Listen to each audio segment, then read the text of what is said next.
وقتی که اومدیم در حقیقت در ناحیه کماندا نبود. دسته کشونیون این دسته نوتاسیس با چه خاطر همه تخلص‌های بازیگران دسته ریال را دارند. اشتباه تو در پای من بود، من گفتم اون را فیره دهم و توپ را ما گرفت، اتاک کردم و گل زدم.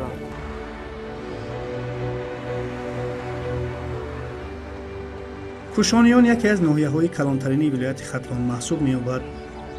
طی چند سال اخیر با دستگیری‌های بی‌نظیر اساسگزار صلح و وحدت ملی، پیشوای ملت پرزیدنت جمهوری تاجیکستان محترم امامعلی رحمان، ناحیه از لحاظ اقتصادی و اجتماعی رشد کرده ایستاده است. بناهای معمولی مرکز ناحیه سیمای خود را تغییر کرده زمانوی می‌شوند. در مجموع برملا دیده می‌شود که زندگی مردم رو به بهبودی نهاده است. در ردیف وسعت یافتن دیگر ساحه‌های خواجگی خلق در کوشانیان ساحه ورزش نیز در حال رشد است، اما در قیاس به ساحه‌های دیگر وضع و حال فوتبال بهبود می‌خواهد. خوشبختانه وقت‌های اخیر به این سمت نیز توجه ویژه ظاهر کرده می‌شود.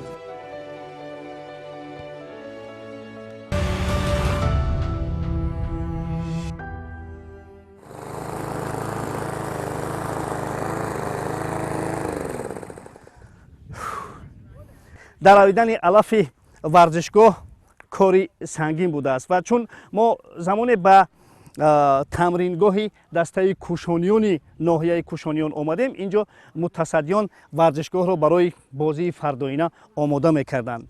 من سهراب فرخشاه هستم و این برنامه فوتبال تاجیک است که از ناحیه کوشانیان برای شما پیشکش کرده می شود. دسته کوشانیان را میتوان پدیده نوی در فوتبال ولایت ختلان نام برد. اصولا دستاندرکاران ساحه در فکر سازمان دادن یک دسته واقعا کسبی هستند که تمام زینه‌های فوتبالی را مرحله به مرحله پیموده مقام جایگاه خود را در فوتبال وطنی پیدا نماید. بعد از بهرام خوردن دسته پروین یک طول چند سال دسته نبود. بعد با اومدن سردار ریاست کارهای داخلی ناحیه کوشانیان عبدالرحیم میرزازاده و با دستگیری رئیس ناحیه همین دسته را از نو احیا کردند. دسته کوشانیان این دسته نوتاسیس ما اول در دسته پروین بازی میکردیم و قهرمان لیگ دوم شده بودیم و حاضر به نیت قهرمانشوی در دسته کوشانیان بازی داریم. در انتخاب بازیگران هیئت رهبری کننده دسته نوتأسیس کوشانیان بیشتر به استعدادهای محلی تکیه نموده است. بچه‌ها از خود ناحیه کوشانیان هستند، از شهر قرغن‌تپه هستند، شهر بختر از شهر بختر است. بعد از دسته از شهر لیوکند هم بچه‌ها هستند. بعد بچه‌های دهات هم از این ناحیه کوشانیان و از ناحیه وخش است بچه‌ها جمع کردگی. بچه‌های جوان همش دسته نو آمدم کم من از وقتی که دسته سوی شد من در اینجا دروازه‌بان بودم. خوب است که مقامات اجرایی حاکمیت دولتی ناحیه دسته نوتأسیس کوشانیان را دستگیری می‌کند.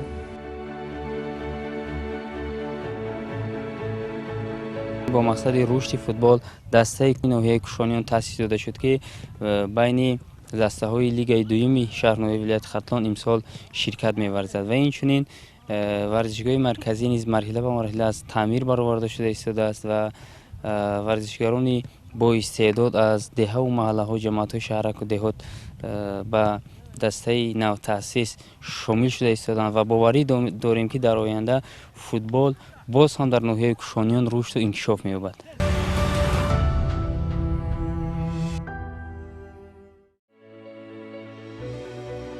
فوتبال کودکان و نوسان زمینه اساسی رشد فوتبال کلانسالان حساب می‌یابد و این خاطر در ناحیه کوشانیان نیز به این سمت موضوع توجه خاص ظاهر کرده می‌شود.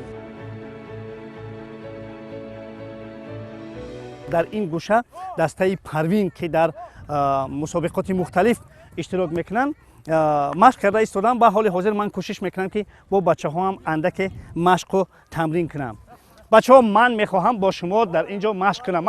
من هم راه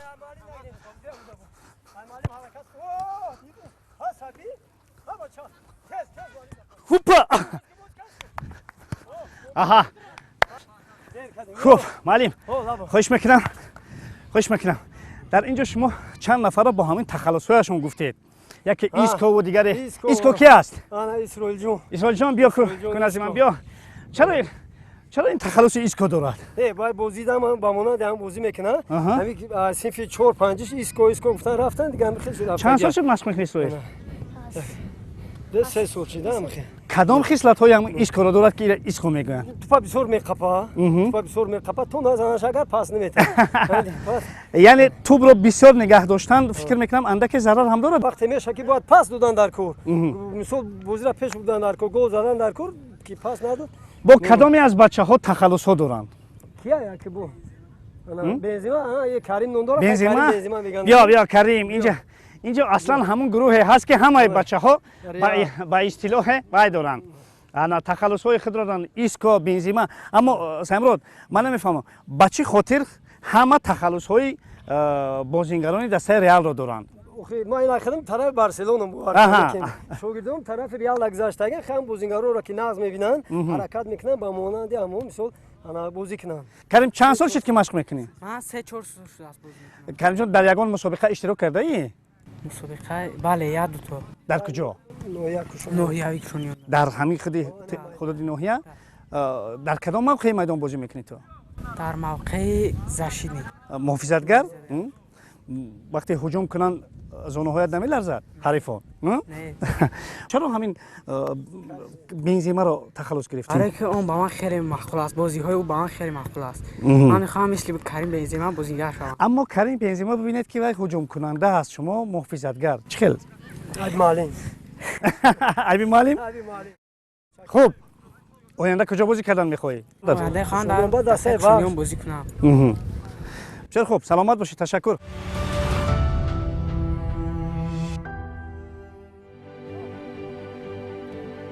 شوق و هوس بچه‌ها با فوتبال روز از روز افزون می‌شود. ایرج و طاهر از زمره آن بچه‌هایی هستند که پیوسته برای تکمیل درجه اختصاصی خود تلاش و کوشش می‌کنند.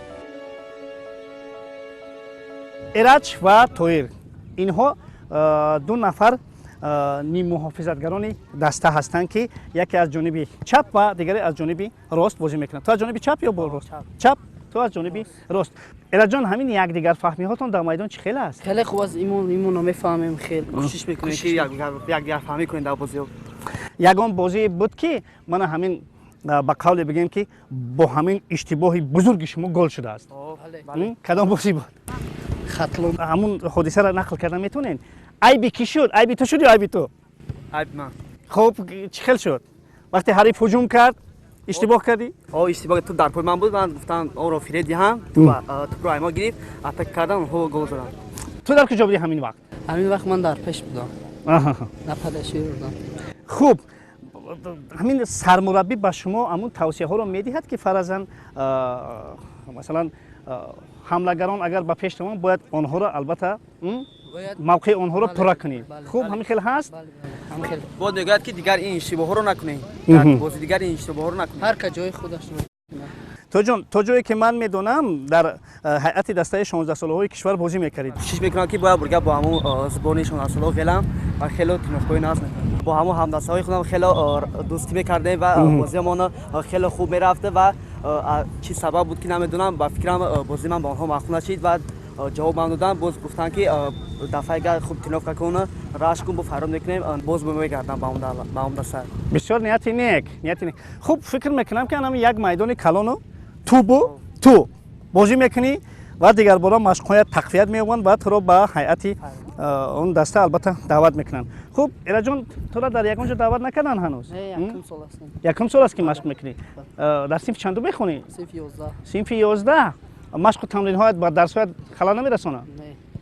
خوب من یک ماه پس فکر میکنم که دوره امتحان سپاری است.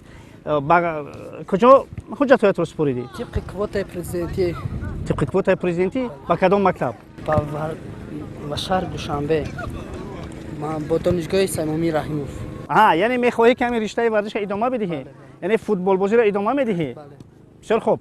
موفقیت برای دانش تحصیل و برای فوتبال با فوتبال بزرگ آمدن. تو جان машқ мекунӣ ва албатта чигунае ки ваъда кардӣ албатта ба он ҳайати дастаҳои бузурги кишвар бармегардӣ. барои шумо муваффақият. дар раванди машқу тамрини имрӯза мо як маросимеро ҳам дар ин ҷо доир кардем. гап сари ин ки аз ҷониби Федератсияи футболи Тоҷикистон ва телевизиони варзиш ба дастаи кушониёни ноҳияи Кушониён сару либоси варзишӣ ва ҳам 10 адад туп тақдим карда шуд ва мо хостем дар ҳоли мутантан ин тупҳоро ба қавли ба соҳибонашон биспорем. ин ҷо ҳам роҳбарияти дастаи Кушониён, сармураббиҳои гурӯҳҳои футболӣ дар ин ҷо ҳузур доранд ва ҳоли ҳозир ману Нуралӣ аз номи Федератсияи футболи Тоҷикистон ва телевизиони варзиш ин тӯҳфаҳоро ба бачаҳо ба дастаи кушониёни Кушониён месупорем.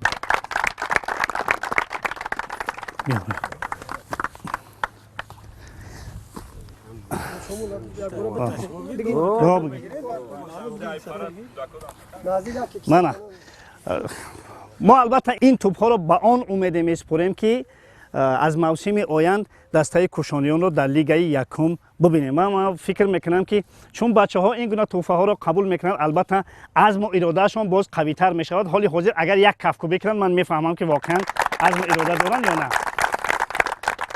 саломат бошед. мана тӯҳфаҳо супорида шуданд. мана ба бачаҳо ҳам тақдим мекунем тӯҳфаҳоро.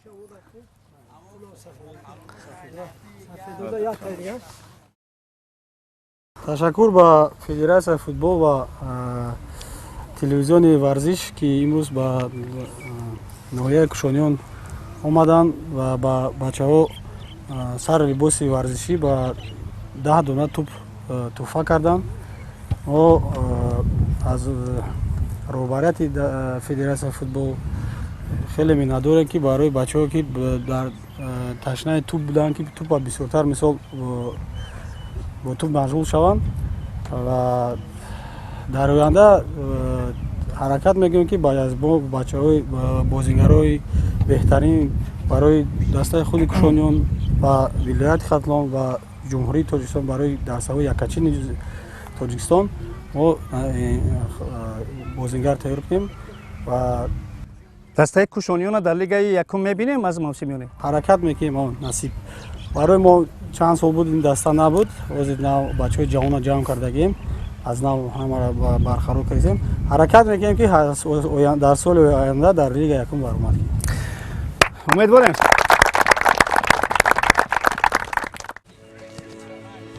мо дар барномаи худ қаблан низ борҳо зикр намудем ки милитсия ба футбол пайвастагии зиёд дорад, ҳатто ки онҳоро бе ҳамдигар тасаввур кардан ғайриимкон аст. дар варзишгоҳи марказии ноҳияи Кушониён бо сардори шуъбаи вазорати корҳои дохилаи ҷумҳурии Тоҷикистон дар ноҳияи Кушониён полковники милитсия Абдурраҳим Мирзозода вохӯрда ва ҳамсӯҳбат шуда дар ин мавзӯъ бовариямон дучанд гашт. ба масъулияти доштаатон халал намерасонад ҳамин корҳо? бисёриҳо шояд мегӯянд ки ин корҳои зиёдатӣ ҳастанд ки масалан сарборӣ ҳастанд. ин сарборӣ нест барои шумо? сарборӣ нест. ҳар як ҷавонмард барои тинҷиву амонии ҷумҳурии Тоҷикистон, барои пешрафт, барои рушд додани ҳар як намуди спорт бояд саҳми худро гузорад. набошад аз чӣ шурӯъ кардед? фикр мекунам ки ҳама чиз аз сифр шурӯъ шуд дар ин ҷо, чунки командаи Парвин буд, он барҳам худ акнун командаи Кушониён аст. фикр мекунам ки андешаҳо ҳам наванд, ниятҳо ҳам, мақсадҳо ҳам. пеш аз ҳама мо вақте ки омадем дар ҳақиқат дар ноҳия команда набуд. ҷавонон аксарият машқ ҳам намекарданд.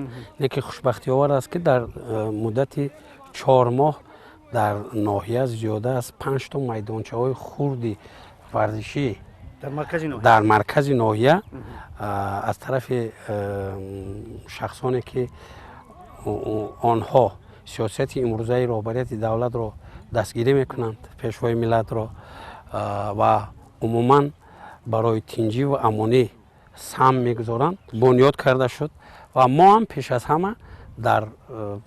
ҳама дар ободии майдонро сар кардем ва ба қадри имкон ман фикр мекунам ки имрӯз гарчанде ки майдон пурра ҷавобгоҳам набошад, лекин барои иштироки команда дар лигаи дуюму лигаи якум майдон пурра ҷавоб медиҳад ва бисёр камбудиҳо аст. Дар якҷоягӣ мо бо мақомоти иҷроии ҳокимияти ноҳияи Кушониён мо кӯшиш мекунем ки ин камбудиҳо бартараф карда шаванд. шумо дар назди сармураббӣ чӣ вазифа гузоштед?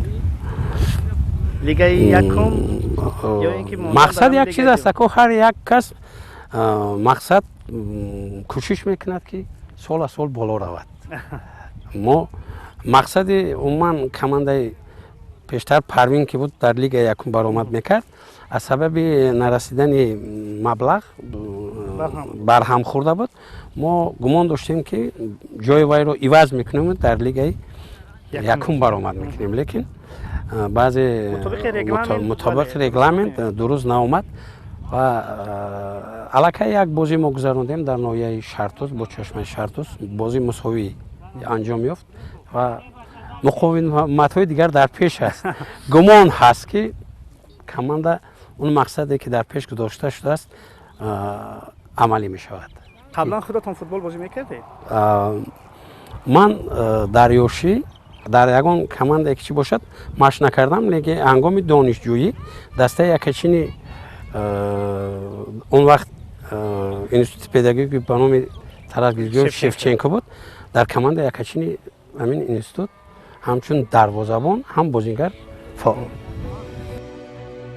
ба гуфти Мирзозода аз футбол ҳам бояд ҳамчун василаи таълиму тарбияи ҷомеаи солим истифода намуд. با واسطه فوتبال نورسان و جوانان را باید در روحیه وطندوستی و وطنپروری تربیت کرد. مقصد از اون عبارت است که اکثریت جوانان با ورزش داده شوند و از اون حزب و حرکت ها و اون گروه های افراطگرایانه که هستند امروز جوانان ما را گمراه میکنند دست کشند و برای پیشرفت رشد عموما فوتبال و سپورت باید سهم گذارند. با کی مخلصی میکنین اصلا در فوتبال؟ در فوتبال با فوتبال تازه. راست گپ خونی آن هستم که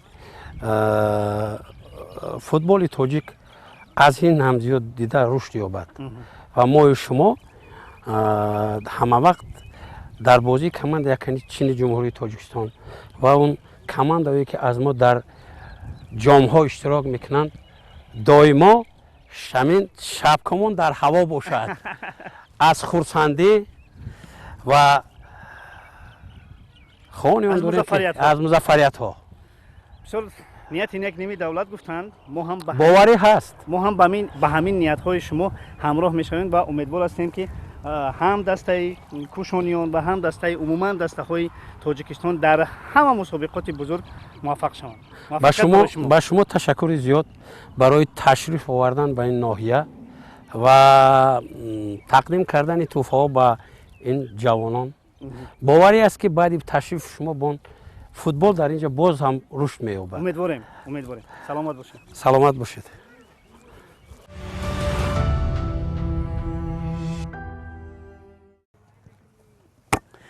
دوستان عزیز، در ناحیه کوشانیان دیگر باره فوتبال زنده شد. یعنی دسته نو احیا گردید و امیدوار هستیم که دستاندرکاران همکنون کوشانیان را دستگیری میکنند و این دسته از سال آینده در لیگ یکم بازی میکند. در همینجا برنامه فوتبال تاجیک به انجام رسید. پیروز و سربلند باشید.